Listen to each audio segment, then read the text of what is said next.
ಬಿಸಿ ಬಿಸಿ ರುಚಿಗೆ ಸ್ವಾಗತ.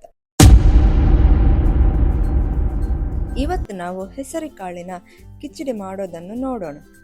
ಮೊದಲಿಗೆ 1 ಬೌಲ್ ಹೆಸರು ಕಾಳನ್ನು ಚೆನ್ನಾಗಿ ನೆನೆಸಿಟ್ಟುಕೊಂಡಿದ್ದೇವೆ. ಈಗ ಅದಕ್ಕೆ 1/4 ಬೌಲ್ನಷ್ಟು ಅಕ್ಕಿಯನ್ನು ಚೆನ್ನಾಗಿ ತೊಳೆದು ಸೇರಿಸಿಕೊಳ್ಳುತ್ತಿದ್ದೇವೆ. ನಂತರ ಅರ್ಧ ಬೌಲ್ ತುರಿದ ತೆಂಗಿನಕಾಯಿ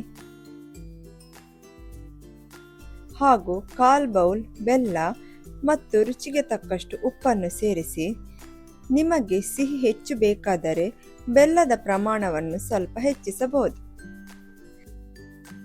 ಈಗ ಇದಕ್ಕೆ 4 ಬೌಲ್ ನೀರನ್ನು ಹಾಕಿ ಕಿಚಡಿ ಸ್ವಲ್ಪ ತೆಳುವಾಗಿ ಇಷ್ಟಪಡುವವರು ನೀರು ಇನ್ನೂ ಸ್ವಲ್ಪ ಜಾಸ್ತಿ ಸೇರಿಸಿಕೊಳ್ಳಬೇಕು. ಸ್ವಲ್ಪ ಗಟ್ಟಿಯಾಗಿರಬೇಕೆಂದು ಇಷ್ಟಪಡುವವರು ನೀರಿನ ಪ್ರಮಾಣವನ್ನು ಸ್ವಲ್ಪ ಕಡಿಮೆ ಬಳಸಬಹುದು.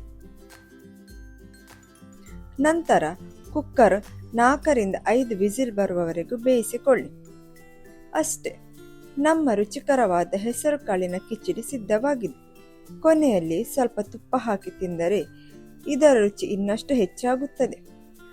ನೋಡಿದ್ರಲ್ಲ ಫ್ರೆಂಡ್ಸ್, ತುಂಬಾ ಸುಲಭವಾಗಿ ಹೆಸರು ಕಾಳಿನ ಕಿಚಡಿ ರೆಡಿಯಾಗಿದೆ.